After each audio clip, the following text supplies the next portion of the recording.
Goeiedag en baie welkom by ons aanlyn platform. My naam is André Donaldson en ek is die gemeenteleier hier by Nuwe Lewe Gesinskerk. Ek wil vandag vir jou sê uit my hart uit baie dankie dat jy die keuse gemaak het om in te skakel. Ek weet daar's klomp platforms waar jy kan ingeskakel vanmôre, maar jy het gekies om vanmôre by ons in te skakel.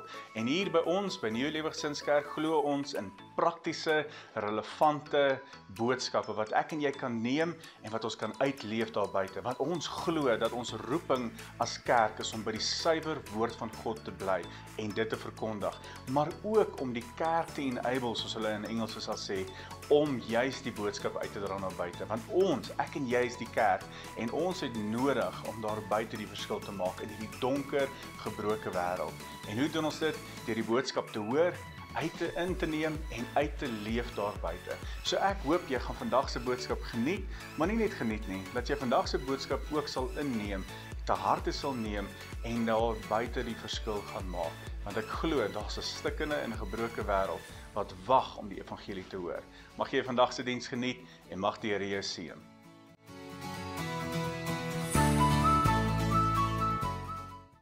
Goeiemôre ook aan elkeen hier van my kant af. Dis vir my besonderse voorreg om so saam met julle te kan wees vandag en ook om net so die woord van die Here te kan bring. Dominee Andre het vir my gevra om met julle te gesels oor die tema werk en ek dink dis vandag nie 'n maklike tema om oor te gesels nie. Ek dink as julle weet van werk dan sit van nee wag, kom ons bly by die huis. Maar die groot realiteit is, dis iets wat ons nodig het om met mekaar oor te praat en dis iets wat ons nodig het om te besef dat eintlik die prentjie wat ek en jy dalk in ons denke vandag het rondom werk, is dalk totaal 'n ander prentjie as wat God van die begin af in die woord gehad het. En ek hoop dat hierdie vir jou vandag tot groot seën sal wees en dat jy dalk 'n ander perspektief sal kry rondom die werksplek en die werksomstandighede. Nou daar was eendag 'n jong man gewees wat begin het met 'n konstruksiebesigheid en hy het regtig vir homself begin om 'n naam te bou. En hierdie jong man was eintlik so besig dat hy letterlik van huis na groot komplekse, na malls en geweldige groot geboue toe gegaan het, dat hy so bekend geraak het dat die mense wat ongelooflik skatryk was vir hom gesê het, hulle soek hom om net alleen hulle huise te bou. Niks anders mee te bou. En hierdie jong ouetjie het begin en hy het hierdie huise begin bou en hy het al hoe beter en beter en beter begin word dat hy so besig was dat hy laat op 'n punt gekom het in sy vroeë jonge lewe dat hy gesê het hy wil nou klaarmaak. Hy wil nie verder bou nie. Hy wil nou terug staan en sê ek het genoeg gewerk, ek het genoeg gebou, ek het genoeg gesweet en ek is nou klaar, ek het genoeg inkomste verdien. Ek kan nou bekostig om te kan rus. Klink dit nie lekker nie? En hierdie jong man word toe genader deur een van sy kliënte en hulle sê vir hom, wil jy nie asseblief een laaste projek vir ons kom doen nie? Wil jy nie nog een laaste keer vir ons 'n huis kom bou nie? En hy sê vir hom, man, ek wil nie eintlik nie, ek is klaar gewerk, ek is moeg, ek sien nie kans vir nog 'n huis nie. En hulle smeek hom en sê, bou vir ons nog net hierdie laaste huis. En met 'n baie swaar hart en baie swaar gemoed het hierdie man ingestem en gesê, dis reg, ek sal vir jou hierdie huis bou. Maar hierdie man het besluit, ek gaan hierdie huis afjaag. Ek gaan nie al die moeite doen wat ek altyd gedoen het met hierdie huis nie. En ek gaan nie altyd werk soos wat ek gewerk het nie. Ek gaan sommer kort paaie vat. En hy het die fondasie gedoen, maar net so vinnig as moontlik afgejaag. En die fondasie nie eens behoorlik kans gegee om droog te word nie. En hy het begin bou. En hy het die goedkoopste, swakste staal in hierdie fondasie ingewerk. En toe het kom by die damkors wat hy moes lê om te keer vir die vog en alles, het hy besluit, nee wat, kom ons skiep hierdie part somme. Ons gaan dit sommer net toepluister. Die huis sal mooi lyk as ek hom afgee, hulle sal nie eers weet nie. En hy vat soveel kortpaaie met hierdie huis, dat hy nie eers briekforce tussen die bakstene ingesit het nie. Daar's geen reinforcing wat daai huis staande hou nie. Daai huis staan op genade. En wat vir hom baie interessant was, terwyl hy hierdie huis gebou het, het hy gesit en vir homself gewonder, dis snaaks dat hierdie man, hierdie eienaar, hierdie kliënt van hom nie kom kyk na hierdie huis nie. Laat hierdie ou nie kom koekeloer om te sien wat doen ek en hoe hierdie huis vorder nie. Hy vertrou my vir die eerste keer teen volle en hy pla my glad nie. Want hy het gehoop dat as hy hierdie projek halfhartig gaan doen en gaan foute maak, dat die ou gaan sê, nee asseblief vat net jou goed en gaan van hierdie perseel af. En dit gebeur nie. Hy gaan en hy gaan koop teëls om hierdie huis en die badkamers te begin teel en hy gaan koop sommer vir hom reject teëls, die goedkoopste wat hy kan. Hulle is nie elkeen dieselfde size nie. Hy gebruik nie die regte sement om hierdie goed te plak nie. As 'n harde deur toegeklap word, dan gaan daai teëls van die muur af val. Kan jy jou indink hoe hierdie huis moet lyk? Hy jaag hom af om klaar te kry. En toe uiteindelik klaar is, bel hy hierdie kliënt van hom en hy sê vir hom, ek het vir jou hierdie huis klaar gemaak, die sleutels is reg, jy kan dit by my kom afhaal. En hierdie kliënt antwoord hom en sê, hierdie huis is joune. Ek gee hom vir jou, jy kan hom kry, ek wil vir jou dankie sê vir al die jare se werk wat jy vir my gedoen het, alles wat jy vir my beteken het oor al die jare, en hierdie is 'n geskenk van ons af om vir jou te sê, dankie, mag jy geseënd wees in jou nuwe huis. Ek sal vir jou die papierwerk en alles uitsort, die oordragkostes, alles sal ons vir jou doen, moenie worry nie, hierdie is jou plek. Wat maak jy? O vet, ek het droog gemaak. Ek het kort paaie gevat en dis een van die groot realiteite, as jy 'n kort pad vat in jou werk, gaan dit jou byt, dit gaan jou seermaak, dit gaan uitkom, jy kan dit nie wegsteek nie. En vandag sit ons met 'n geweldige probleem, dat die meerderheid van die mense se denkwyse oor die algemeen vandag is, as dit kom by die werk om te sê, kom ons vat 'n kort pad. Kom ons doen dit halfhartig, kom ons maak net klaar met hierdie ding, sodat ons na 'n volgende projekte kan gaan, want ek wil geld hê, ek wil besittings, ek wil rykdom, en dis die een kant van die werk wat baie negatief is. Maar aan die ander kant is daar 'n baie positiewe, mooi prentjie wat die Here vir ons kom gee van werk. En ek wil vandag hê dat ons duidelik moet verstaan dat daar 'n verskil is tussen om te werk vir die volheid van God en om te werk met 'n halfhartige hart, want ek wil 'n goeie bankbalans hê, of ek wil net 'n inkomste verdien, of my werksplek skuld my net geld. En daarom wil ek jou vandag vra aan die begin van hierdie boodskap al, waar dink julle as 'n gemeente staan vir die eerste keer die woordjie werk in die woord van God? Kom ons kyk gou waar julle dink. Is dit voor die sondeval of is dit na die sondeval? Wat sal julle dink? Enigiemand 'n idee? Doodse stilte. Voor, julle is korrek. In Genesis hoofstuk 2 vers 15 kom die Here met 'n baie besonderse gedagte hier, en hy kom sê vir ons dat hy, toe God die Here mens geneem en hom in die tuin van Eden gestel, om dit te bewerk en te bewaak. So die Here het vir ons die opdrag al gegee in die tuin om te sê, jy moet dit bewerk. Nou as jy eintlik gaan kyk na dit in die Amplified vertaling, dan beteken dit cultivate, met ander woorde farming. Om die grond te verwerk, om te stoei, om te plant en om plante en vrugte voort te kan bring. Die mens was gemaak om te werk. Jy was nie net gemaak om in die tuin te sit en te sê, dis die lewe nie. Ek en jy was gevorm deur God en geplaas in hierdie tuin om te sê, verwerk dit, maak iets daarvan, bou, vorder in, groei, word meer en meer. Maar in Genesis hoofstuk 3, dan lees jy van iets slegs wat gebeur het, iets verskrikliks wat plaasgevind het, en wat eintlik geweldige stryd vir jou en my voortgebring het, en dis die sondeval. Want as jy gaan kyk na die sondeval, dan sien jy baie duidelik dat die Here het gekom en gesê vir Adam, jy het geëet van die vrug wat die vrou jou gegee het, en eintlik het daar nou 'n vloek oor hierdie aarde gekom, oor hierdie werksplek gekom. En as ek na hierdie prentjie kyk, dan sien jy baie duidelik dat voor die vloed, voor die sondeval, was daar 'n geweldige seën op die werk gewees. Met ander woorde, dit wat ek doen ek vir God en dit bring voort en dis seën en dis lekker en jy's opgewonde daaroor, want as jy gaan kyk na dit, dan sien jy baie duidelik, na die skepping het Jesus elke keer gesê, dit wat hy gemaak het was goed gewees. Maar na die sondeval het daar 'n ander ding gekom, het daar 'n vloek oor die werksplek gekom, het daar 'n pyn oor die werksplek gekom, en het daar 'n ding gebeur wat ek en jy eintlik op 'n plek kan wees en sê, weet jy wat, die werk is nie meer lekker nie. En baie mense ken slegs hierdie gedeelte in Genesis hoofstuk 3, waar hy duidelik met jou en my kom praat vanaf vers 17 sê, aan die mens het hy gesê, omdat jy geluister het na die stem van jou vrou, en die boom geëet het waarvan ek jou beveel het om nie te eet nie, luister mooi, vervloek is die aarde om jou ontwil. Luister mooi, Genesis 2 praat van, jy moet plant, jy moet werk, jy moet insit. Genesis 3 kom en sê vir ons, dat die aarde vervloek gaan wees om jou ontwil. Dan gaan hy verder, met moeite sal jy daarvan eet, al die dae van jou lewe. In vers 18 sê hy, ook sal hy dit vir jou dorings en ditsels voortbring, en jy sal plante van die veld eet. En dan vers 19, in die sweet van jou aangesig sal jy brood eet, totdat jy terugkeer na die aarde, want daaruit is jy geneem, want stof is jy, en tot stof sal jy terugkeer.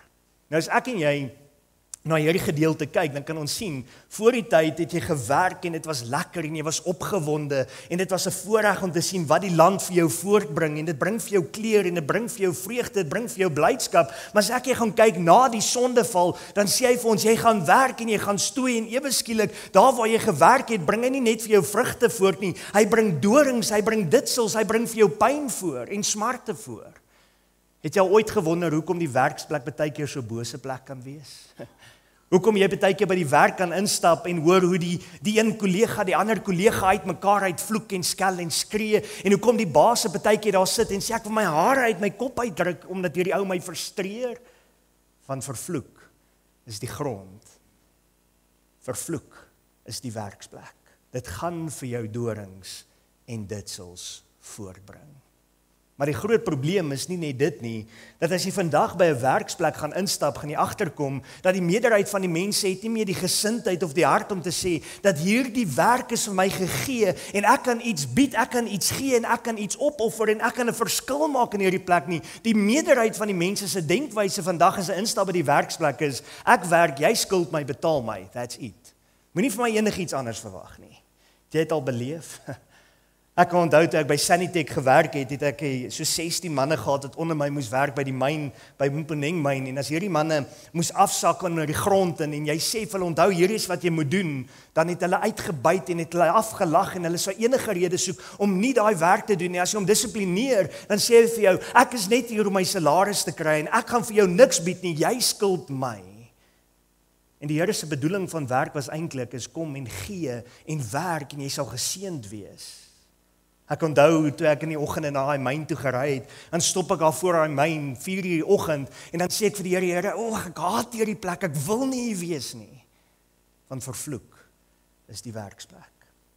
Nou dis nie altyd veronderstel om net 'n vloek te wees nie. Dis nie veronderstel om altyd net 'n negatiewe aspek te hê nie. Daar's veronderstel om 'n seën te wees en om blessings te wees uit die werksplek en dis 'n gesindheid wat in die hart van die mens moet verander, wat hierdie werksplek 'n droom kan maak.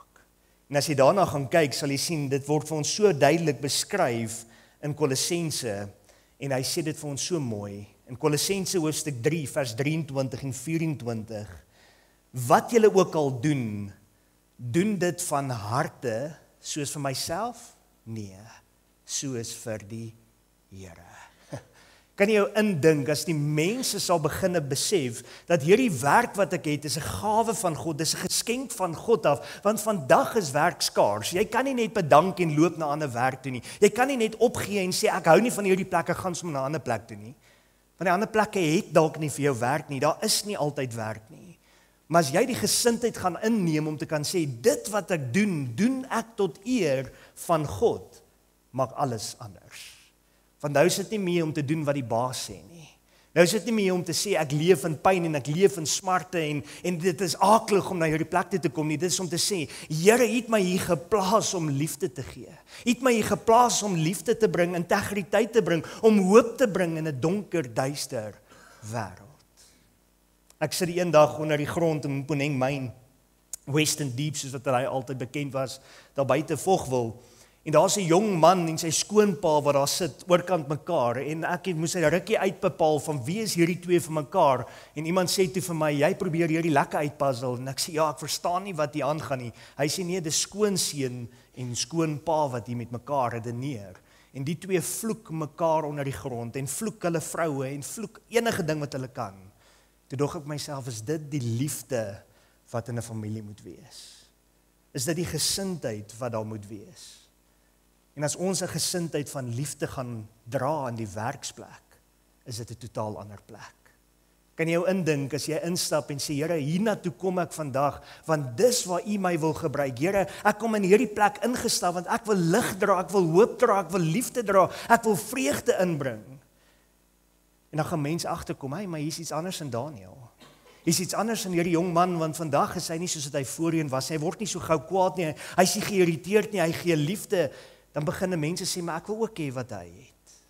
En dan is dit 'n geleentheid om te getuig, om te sê, weet jy wat, God is in my, en hy's deel van my. 'n Werksplek is eintlik deel van ons aanbidding. Het jy geweet dat jy is eintlik 'n lopende megafoon wat besig is om uit te roep en uit te skree na buite toe van wie en wat binne in jou is? Mense hoef nie eens te weet jy's 'n kind van die Here nie. Dit kom net so uit. Dit wat binne jou is wat mense van gaan getuig buite jou. En dis eintlik hartjie, as jy 'n bak water vat en jy druk en jy vat 'n sponsie en jy sê jy is hierdie sponsie en jy druk hom in die water in en dit is die water verteenwoordig wat in jou hart is en jy kom by 'n werksplek of jy kom by 'n moeilike omgewing en hulle druk jou, wat gaan uit jou hart uitkom? Dit wat jou hart mee vol gemaak het. En dis hoekom dit so belangrik is dat ek en jy moet besef dat wat ons onsself in die week mee vol maak, is wat ons moet uitleef by die werk, waar ons 'n verskil kan maak vir God. In Matteus 5 vers 16 sê hy vir ons, laat julle lig so skyn voor die mense, dat hulle julle goeie werke kan sien. Dit laat hy 'n bietjie dink. Ek sit eendag in Mponeng myn en daar by die myn is dit die myn se verantwoordelikheid om vir Sanitec te help om sekere goed op plek te hê, dat ons die toilette kon skoonmaak en die gemors kon uitgeskuif het. En eendag sukkel ons om hierdie mynkaptein te kry om te kan werk en Daniel, 'n baie jong mannetjie, besluit toe, ek skryf vir hierdie man 'n baie mooi e-pos. Ek gaan vir hom sê, dis nie my verantwoordelikheid om hierdie werk te doen as julle ons nie help nie. En ek trap hom baie mooi uit. Ek gee nie om wie hy is nie. Guess what? Ek dog daai e-pos is gestuur en daar's hy, end of story. Die volgende kom klop die mynkaptein aan my kantoor deur en hy sê, jy praat nie met my so nie, boetie. En ek moet besef dat daar was 'n verkeerde gesindheid in my hart. En ek moes gevolge dra by 'n plek waar ek 'n kontrakteur was, nie 'n plek waar ek besit het nie. Hoe is die gesindheid van jou hart? As die lewe jou druk, is jy 'n lig en begin die lig te getuig van die goeie werke wat in jou is. En daar's 'n rede hoekom dit moet getuig daarvan, want die mense kan sien, julle Vader wat in die hemele is, daardeur verheerlik kan word. Met ander woorde, ek doen wat ek doen, nie vir myself nie. Ek doen dit vir God. Mense moenie na my kyk en sê, dis Daniel Groewe nie. Hulle moet Daniel Groewe kyk en kan sê, ek sien die liefde van Jesus in hom. Dan is ek besig om oorwinning te behaal. Maar as hulle sien dat ek haat spraak en ek word kwaad en ek vloek en ek bring lelike goed na vore, wat is dit wat uitkom? Nie die liefde van Jesus nie. Wat is in jou hart? Waarmee maak jy jou vol? Met ander woorde, dra jy die lig in die gesindheid wat jy neem? Is jy 'n man van integriteit, selfs daar waar niemand jou kan sien nie? Want baie keer dan sê ons, ag nee, wat die mense sien my nie, hulle kyk nie na my nie. Ek kan 'n kort paadjie vat, ek kan gou cheat op hierdie vorms, ek kan sommer net gou teken en dis klaar en dis afgehandel. Hierdie goed is geneig om jou altyd te byt, altyd skade te maak. Wees 'n man van God, wees 'n vrou van God, wees 'n persoon van integriteit. Leef naby die Here. 1 Petrus 4 vers 10 sê vir ons, na mate elkeen 'n genadegawe ontvang het, moet julle mekaar daarmee dien, soos goeie bedienaars van die veelvoudige genade van God. Luister mooi na daai woorde. Jy het gawes ontvang, die Here het vir jou sekere dinge gegee wat net jy kan doen. Ek kan voor mense staan en praat en ek kan skool gee, nou daar's soveel dinge wat ek kan doen, ek kan aan rekenaars werk, maar gee vir my 'n welder en ek gaan vir jou groot aanjaag. Ek gaan vir jou groot droog maak.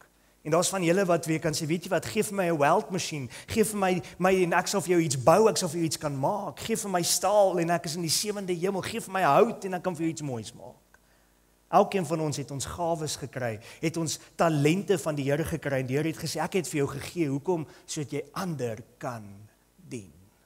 En die mooiste vorm van dien is eintlik as jy 'n prentjie gaan kyk na 'n waiter wat in 'n restaurant na jou toe loop met 'n skinkbord in die hand en vir jou sê, ek wil vir jou koeldrank bedien of jou kos bedien. Dan kry jy 'n prentjie van wat die gesindheid moet wees in die werksplek. Hier is ek, wat kan ek doen? Hier is ek, wat kan ek beteken? Waar kan ek 'n verskil maak? Ek het hierdie gawes om vir jou te kan gee. Gebruik my. Maar die hartseer is, as gevolg van die sondeval, As gevolg van Adam en Eva se verkeerde besluit, kom die vyand en hy het deur die denkwyse gemanipuleer in die ou se denke om te sê, ek is nie hier om vir jou iets te bied nie, ek is hier want ek wil betaal word. Hoe sê die woord vir ons, the love of all money is the root of all evil. Want hoe meer ek het, hoe meer wil ek hê. En hoe meer wil ek hê, hoe meer is ek ongelukkig, en hoe meer is ek stikkend, en hoe meer is ek gebroken, want ek soek net nog en nog en nog. Maar as jy na 'n werksplek toe gaan, omdat jy iets vir hulle kan bied en kan doen, dan is jy besig om jou gawes uit te leef, en jy is besig om jou passie uit te leef, jy is besig om jou hartklop uit te leef, en jy sê vir hulle, ek word opgewonde om hierdie ding te kan doen, om hierdie ding vir jou te kan gee, om vir jou verskil te kan maak. Is dit vir jou lekker om werk toe te gaan? Vir baie mense is dit nie. Baie mense is hulle in 'n gat van depressie, omdat hulle nie hulle self uitleef by die werk ten volle nie.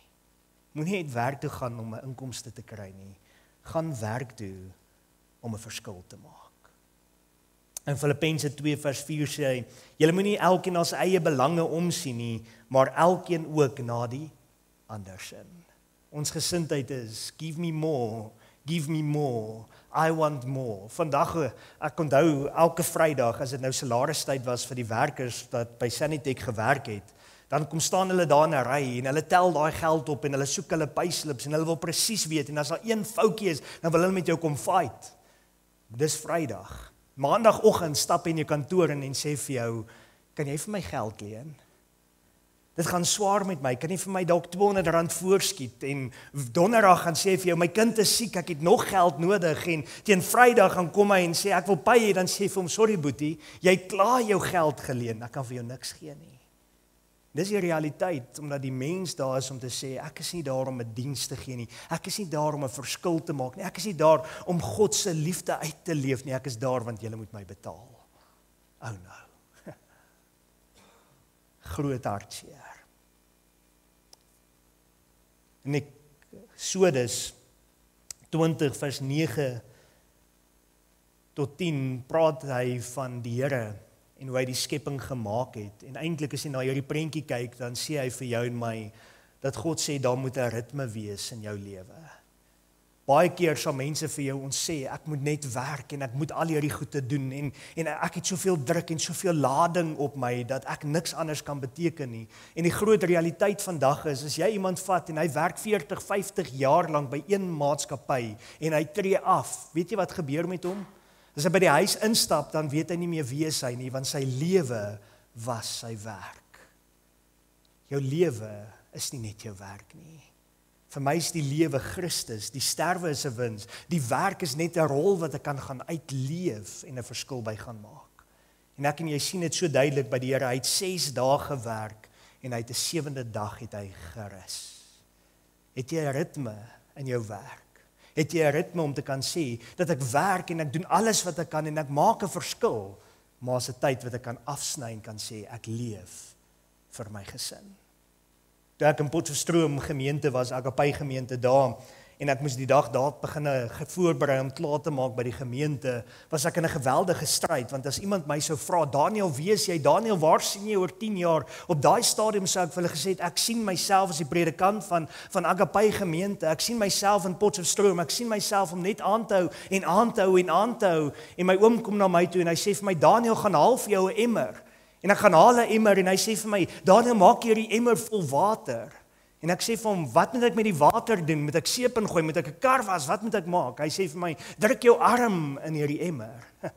En ek druk my arm in hierdie emmer water en hy sê, haal hom uit. En hy sê vir my, Daniel, het daar 'n gat agter gebly in daai emmer? Ek sê vir hom, nee. Hy sê, is die emmer nog steeds vol soos wat hy nou vol was? Ek sê, ja. Hy sê vir my, nou presies, jy is vervangbaar. Daai was vir my die hardste woorde wat ek nog ooit moes gehoor het. En om te besef dat ons leef baie keer net vir ons werk en ons dink dat dit is my lewe. Die dag as jy dalk 'n hartaanval kry of te siek is of nie meer kan werk nie, of die dag as jy aftree, guess what? Hulle gaan net iemand anders met gawes aanstel en sê, gaan voort. Jy's vervangbaar. Jy's vervangbaar. Maar terwyl jy daar is, leef voluit en doen wat jy kan. Eksodus 20 vers 9 sê, 6 dae moet jy arbeid en al jou werk doen. Maar die 7de dag is die Sabbat van die Here en jou God. Dan mag jy geen werk doen nie, jy of jou seun of jou dogter of jou dienskneg of jou diensmaag of jou vee of jou vreemdeling wat in jou poorte is nie. Nou vandag kan ons daarop gaan en ons kan sê ja, maar die Here praat van Sabbat en ons weet wat 'n Sabbat beteken en ons weet dat hulle baie streng daarop was en sê jy moet die Sondag die Sabbat onderhou of baie vandag sal vir sê dit moet die Saterdag wees. Maar as jy in Markus gaan kyk 2 vers 27 sê die Here vir ons die Sabbat is gemaak vir die mens, nie die mens vir die Sabbat nie.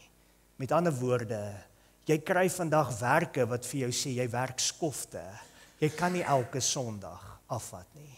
Jy kan nie elke week 'n spesifieke dag, dieselfde dag, dieselfde ure sê, is my afsondering nie. Maar het jy 'n dag wat jy kan ritme toepas om te kan sê, hier's my dag van rus.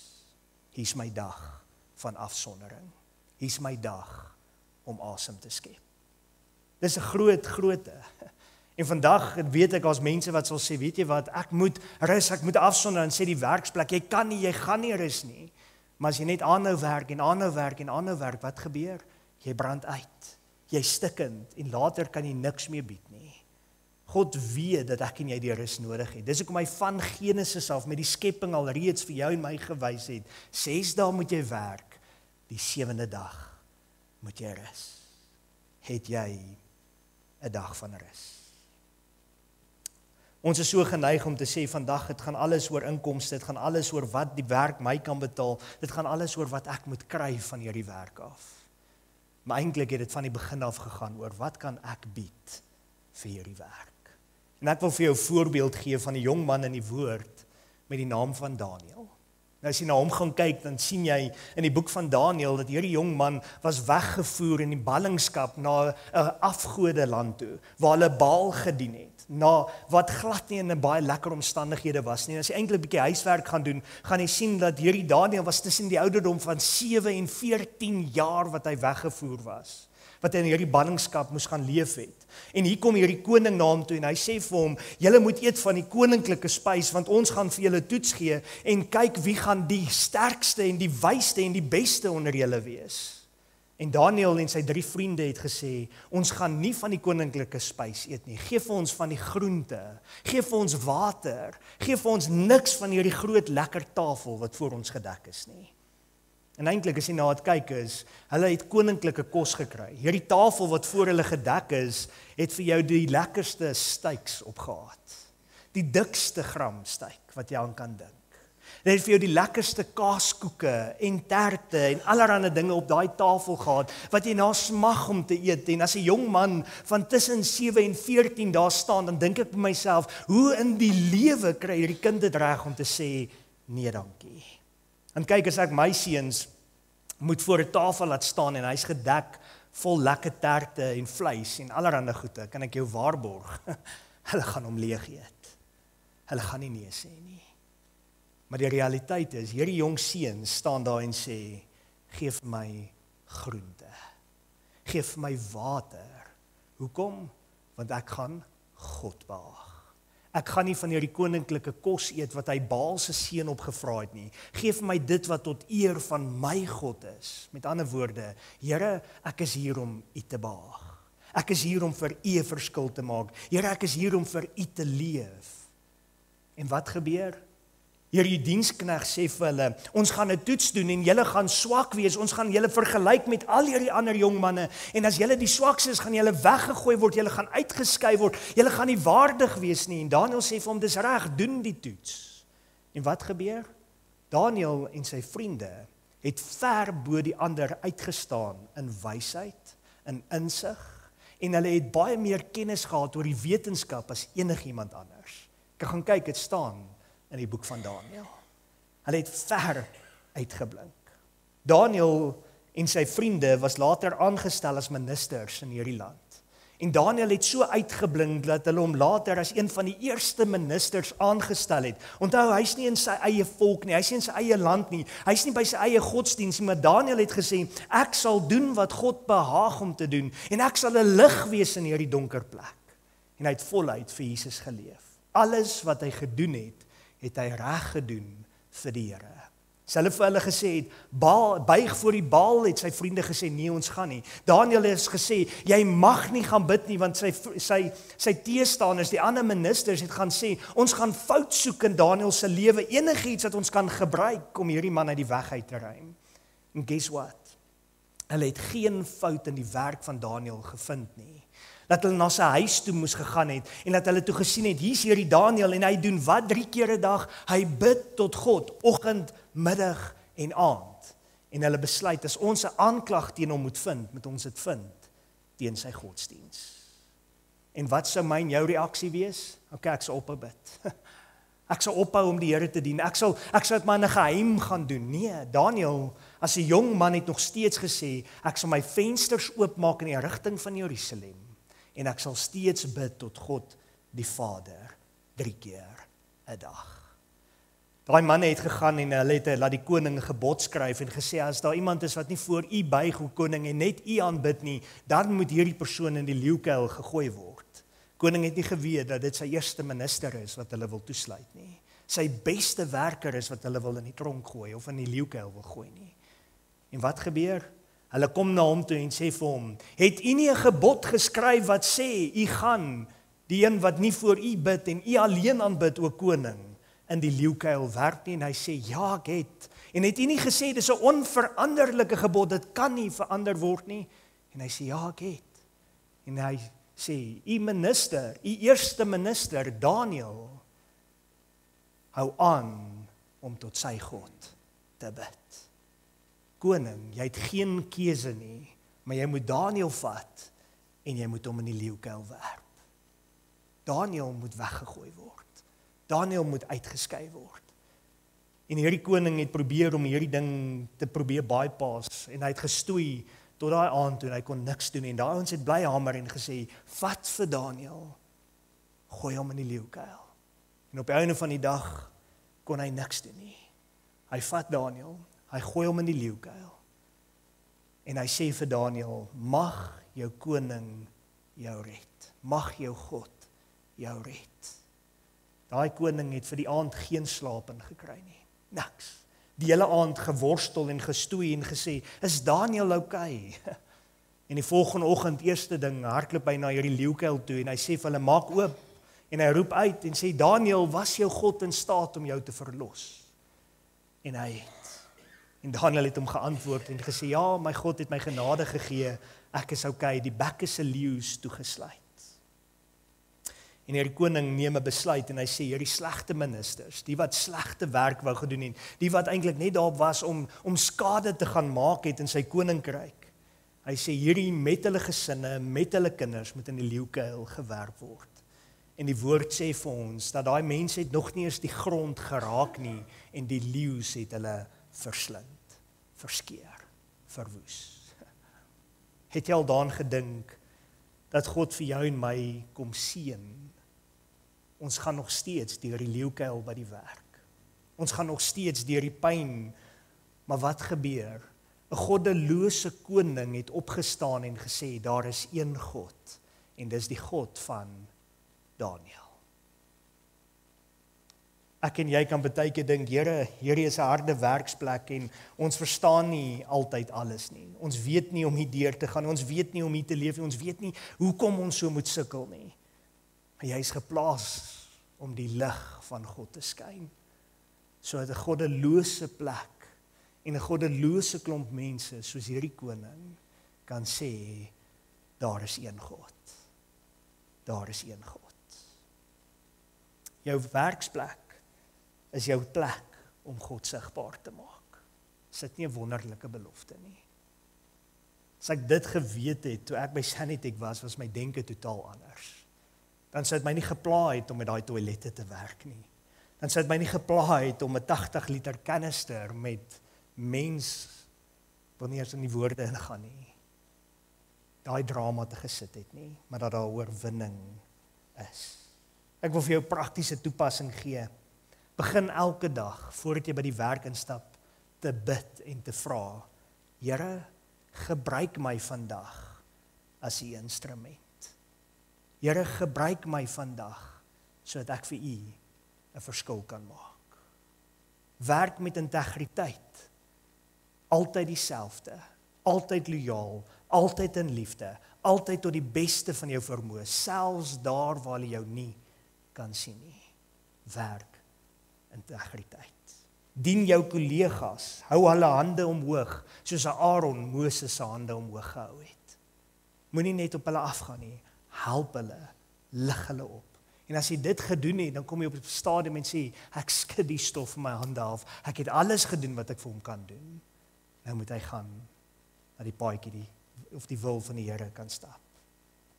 Sien jou werk as 'n sendingveld en nie net as 'n inkomste nie.